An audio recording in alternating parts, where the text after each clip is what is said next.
Have you ever had Will and Gail in your party? Have you ever noticed that they are missing something? Something rather obvious. Dark vision? Oh yes, but it's not just that. Special racial proficiencies? That too, obviously. Resistance to charm and immunity to sleep? Of course they don't have that. Wait, what's this condition they seem to be suffering from? I think I might have figured it out. They're human! But wait, humans are really versatile, aren't they? It says so in the player's handbook, under the rubric of variety in all things. But we really need to ask ourselves something.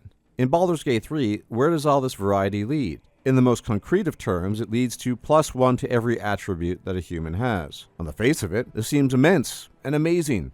But when you really consider certain things, the +1 to 6 different attributes actually turns out to be rather less than stellar for a number of reasons. For one thing, every investment above 14 requires 2 points to be invested. Most classes require one attribute to be incredibly pumped up, rarely more than that. And the human loses out on so many other abilities that are arguably more useful in the game. Dark vision is, for example, just a useful thing to have.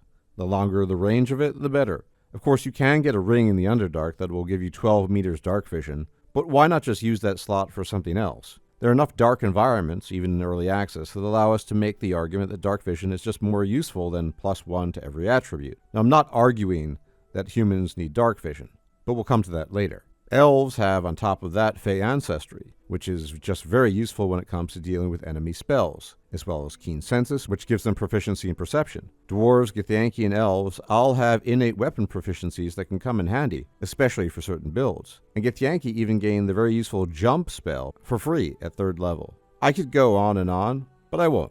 Having a measly +1 to all attributes does not help very much, and does not make humans very competitive with other race choices in the game.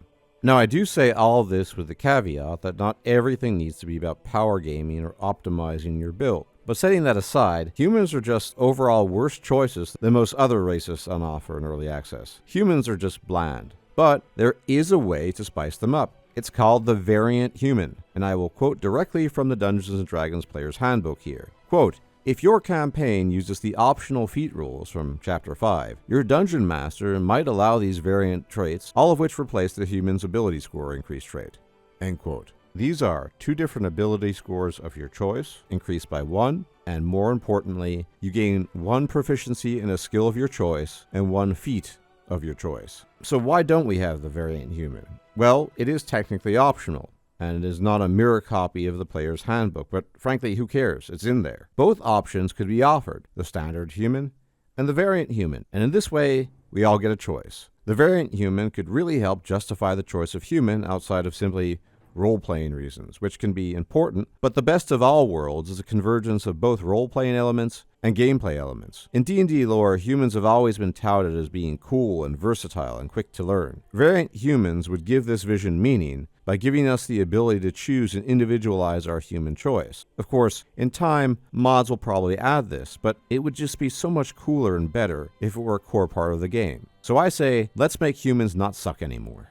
As always, thank you for tuning in. Please leave a like, comment, and subscribe as it really helps out the channel, and I will check you out next time. Take care.